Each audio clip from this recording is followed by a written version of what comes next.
ফিরে এলাম বিরতির পর।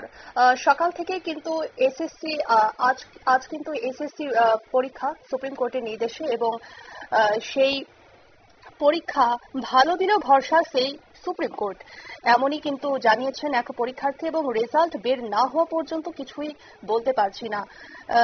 এই নিয়েই কিন্তু এসএসসি পরীক্ষার্থীদের মুখে এমনটাই শোনা গেল জলপাইগুড়ির একটি পরীক্ষা গ্রহণ কেন্দ্রের বাইরে, এবং পরীক্ষার্থীরা তারা কি জানিয়েছেন শোনাবো।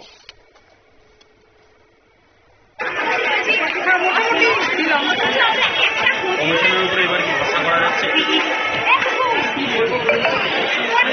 2016 সালের 15তে জেনেইছেন, 16তে আমরাও পরীক্ষা দিয়েছিলাম, এখন রেজাল্ট না বেরোলে কিছুই বলতে পারছি না। এই পরীক্ষার ব্যবস্থা কেমন? পরীক্ষার ব্যবস্থা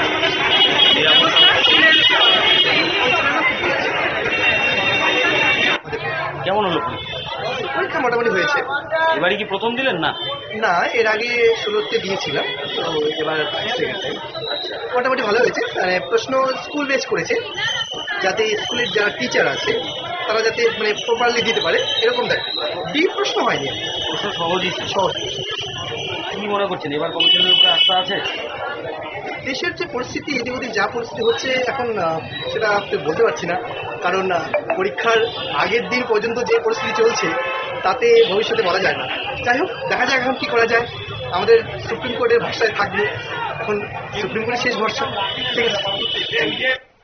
আপনারা শুনলেন পরীক্ষার্থীদের বক্তব্য, এবং এসএসসি নিয়ে যা বিতর্ক চলছে, তবে রেজাল্ট বের না হওয়া পর্যন্ত কিন্তু পরীক্ষার্থীরা তারা কিছুই বলতে পারছেন না, এবং পরীক্ষা ভালো হলেও সেই ভরসা সুপ্রিম কোর্টে। নিয়ে নিচ্ছে ছোট্ট একটি বিজ্ঞাপন বিরতি, সঙ্গে থাকুন।